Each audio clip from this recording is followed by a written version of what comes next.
Good morning and welcome to the Star Podcast at AAERT in St. Louis. I'm Deanna Oakes and I'm here with Chris Willette. Good morning, Chris. How are you doing? Good morning, Deanna.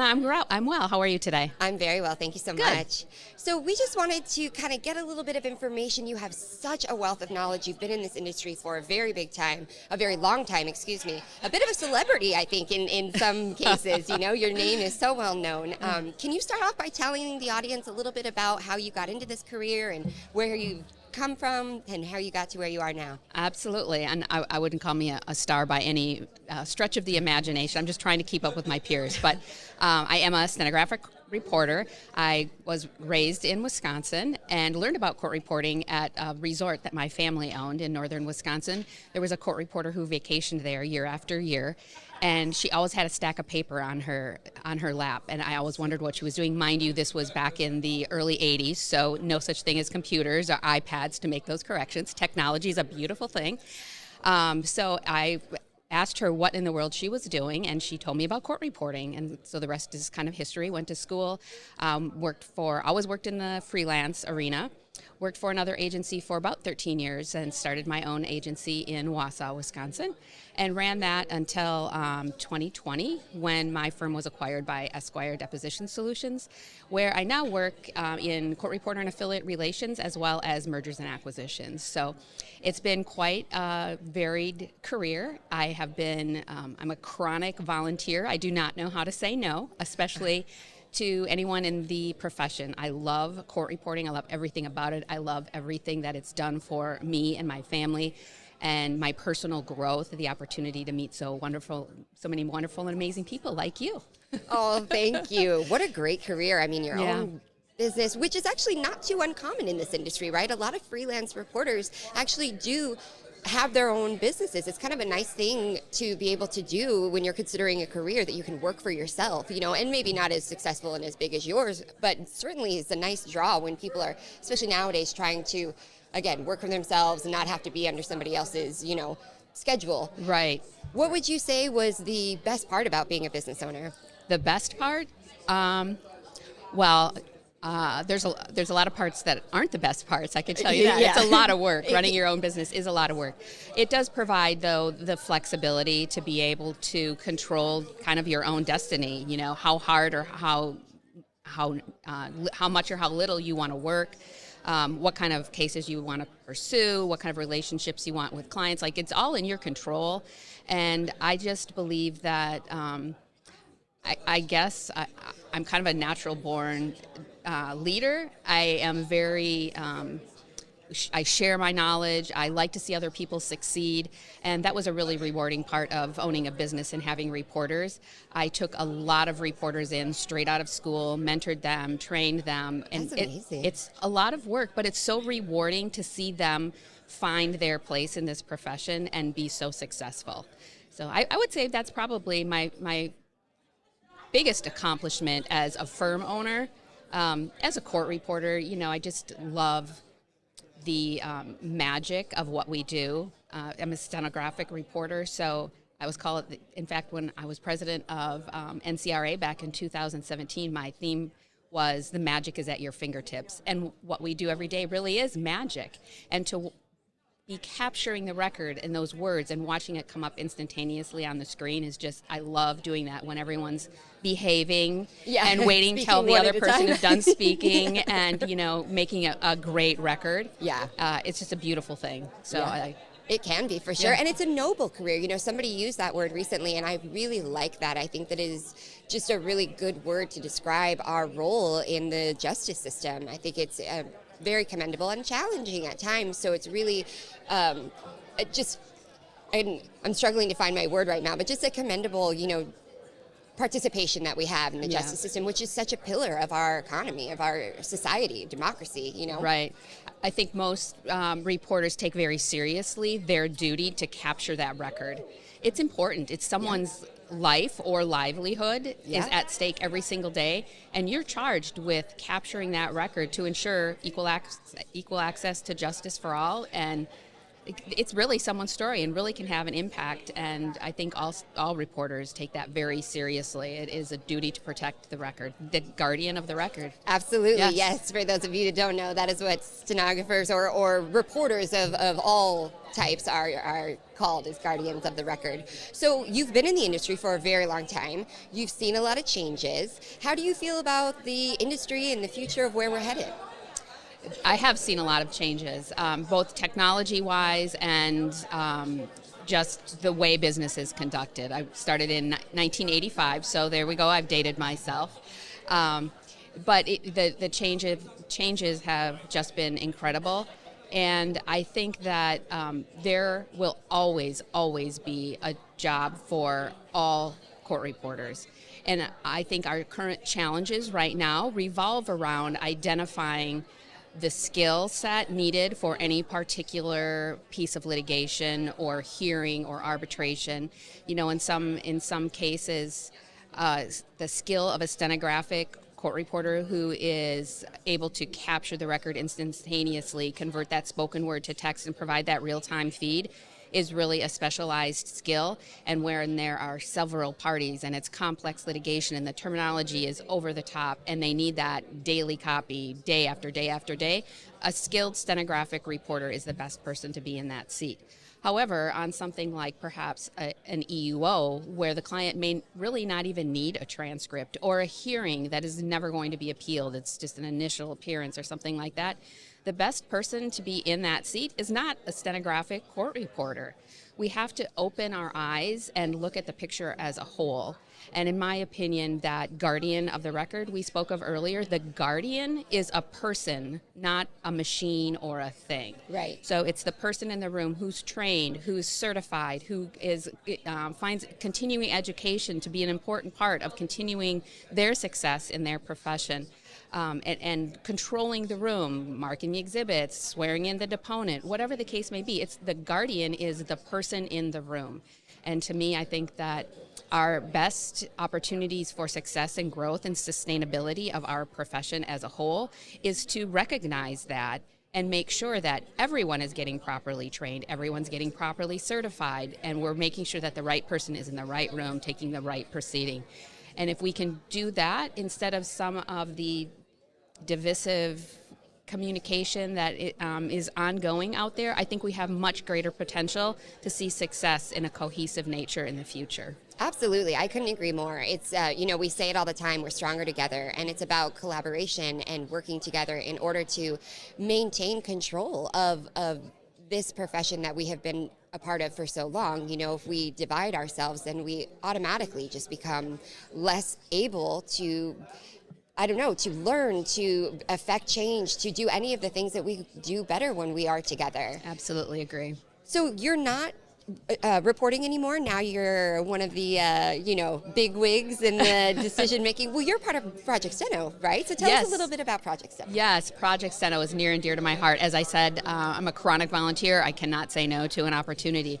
I was approached by the Project Steno Board of Directors when I completed my service with NCRA and asked to join their advisory council, which I happily did. They are an amazing group of leaders in our profession, and I couldn't be more honored to be serving on the advisory board. And then I think 2 or 3 years ago, I was promoted to be on the board of directors. And for those of you who don't know, Project Steno is a nonprofit organization whose focus is building awareness of the profession and recruiting students and supporting them through mentorship and financial assistance. We have a grant program.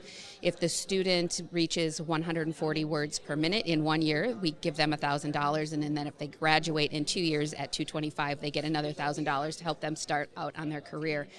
And it is also the recruiting part and building awareness of the profession.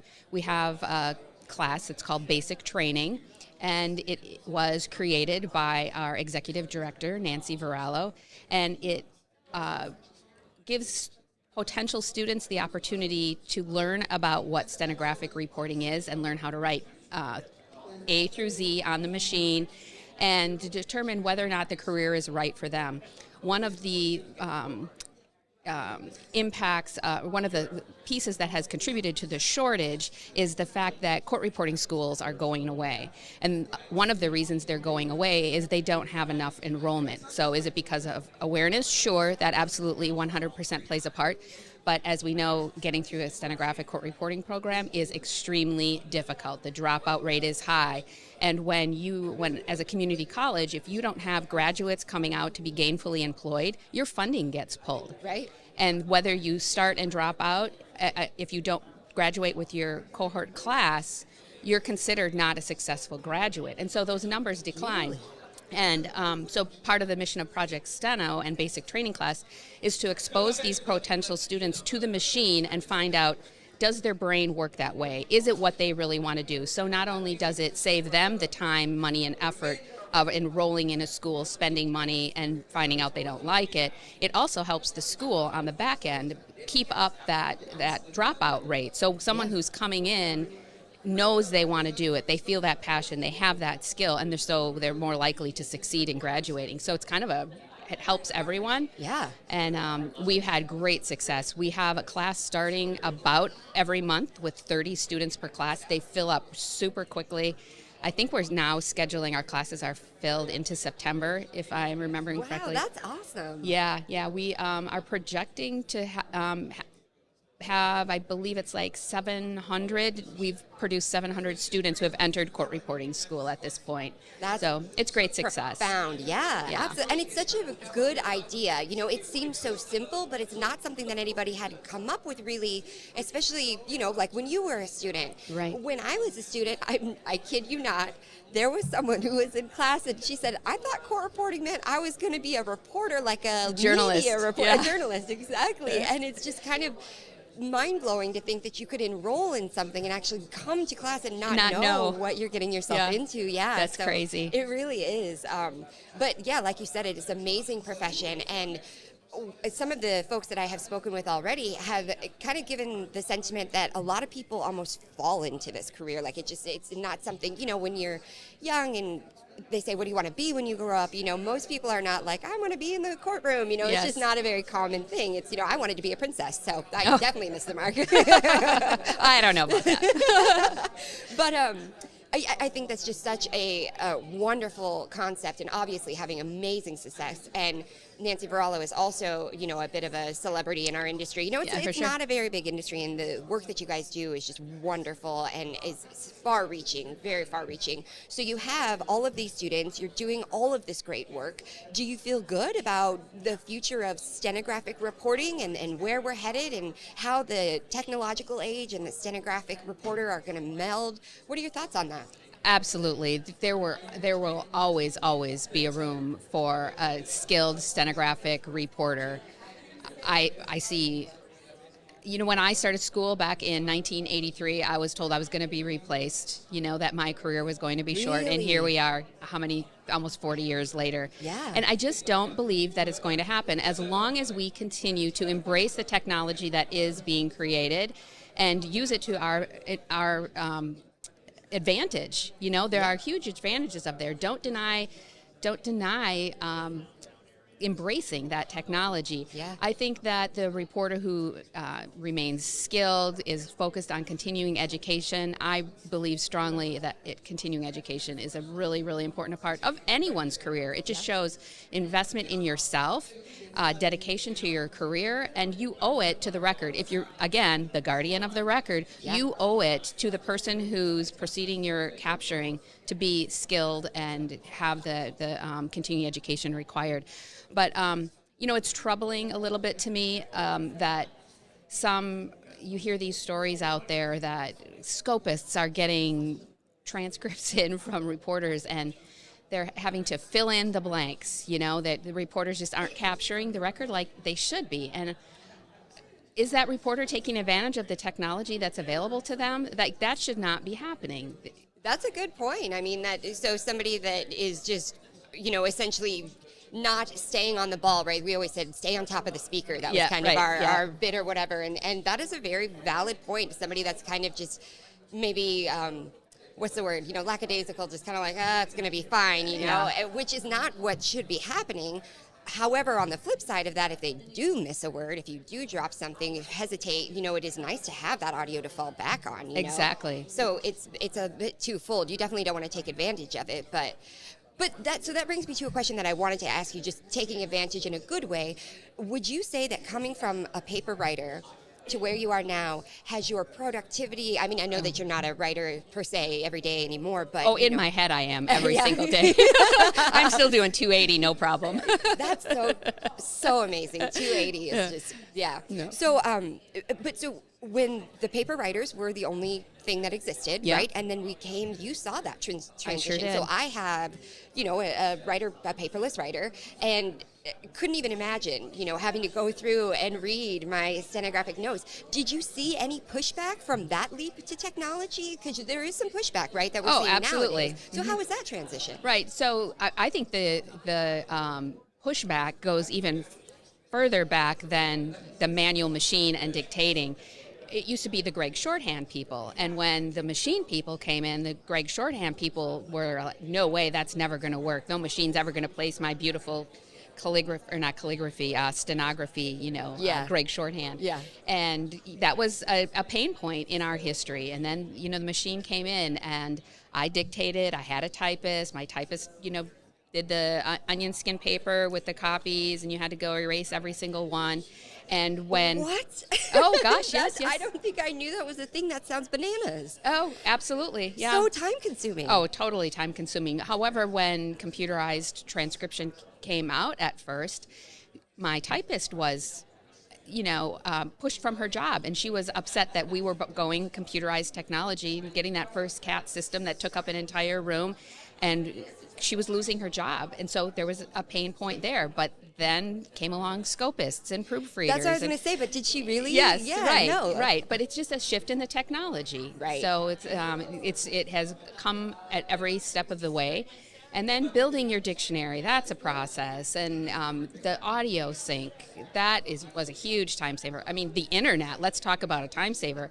When I first started, and you had to go to the library and look at the 15,000 telephone books in whichever city it was that someone had referenced some odd name in Timbuktu, Kentucky.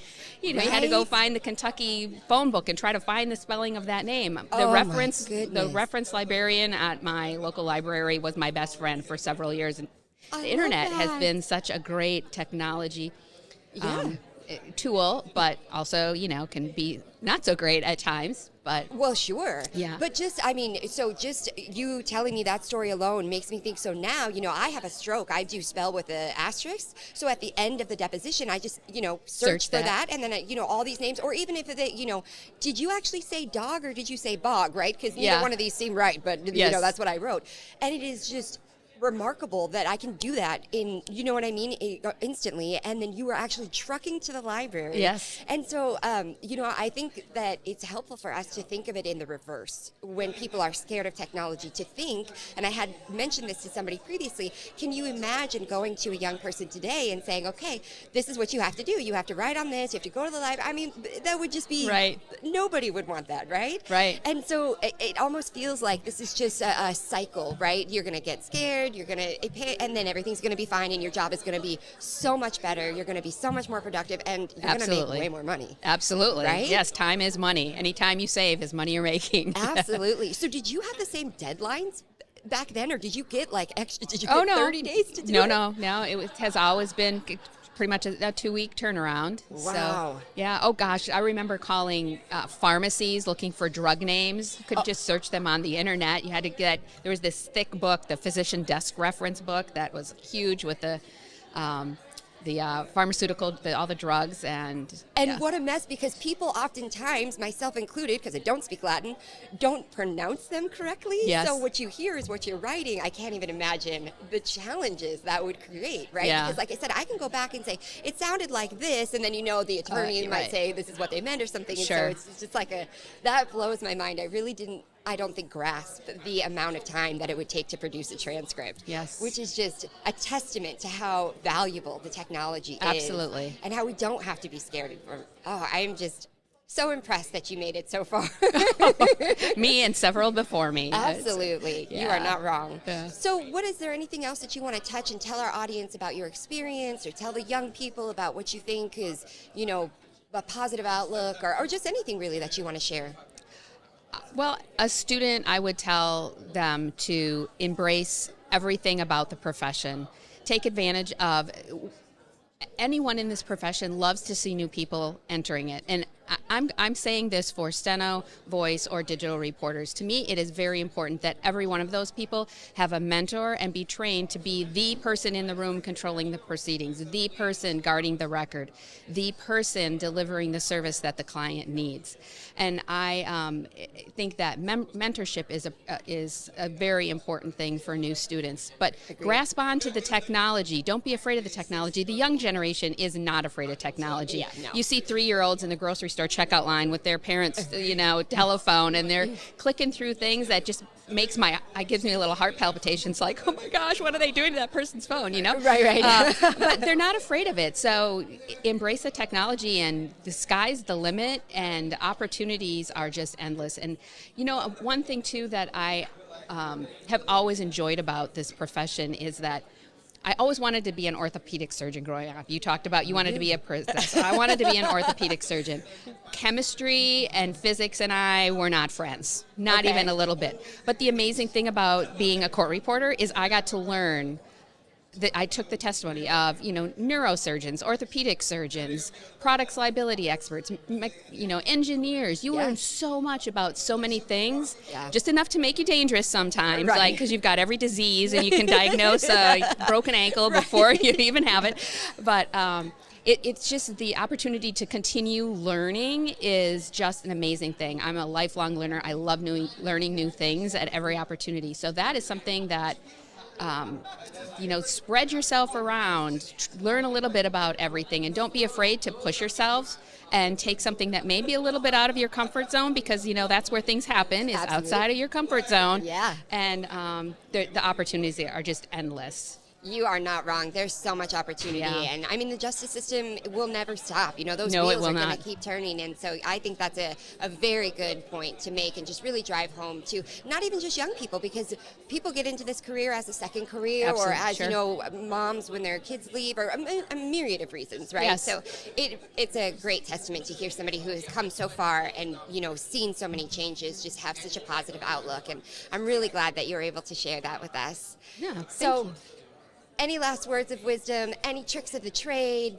Tricks of the trade. I know, right? Where do you start? Yeah, where do you start? Brief everything. No, we don't need to go down that path, because that's a controversial. Write it out or brief it. I can't imagine writing it out. Yeah. I have to brief things, especially if somebody's name, or they're saying the company 42 times, and I have to brief everything. But I didn't know that was controversial, actually. Oh yeah. Oh, that's very much so. I feel like we maybe have to have another podcast so we could talk about that. Yes. Yeah. Do you write it out or do you brief it? It is a thing. And what do you do? Oh, I'm a brief girl. Yeah. Shorter the better. Agreed. I didn't even know that was debatable, but we'll have to come back for that. So thank you so much for your time and for everything that you have done for this profession. You really are just a wonderful human and have done so much to bring everyone together, and I admire you so much. And I appreciate that's so kind. Thank you very much for having me. It was a joy. I'm honored to be asked. Absolutely. Thanks again. And thank you all for tuning in, and we will see you next time.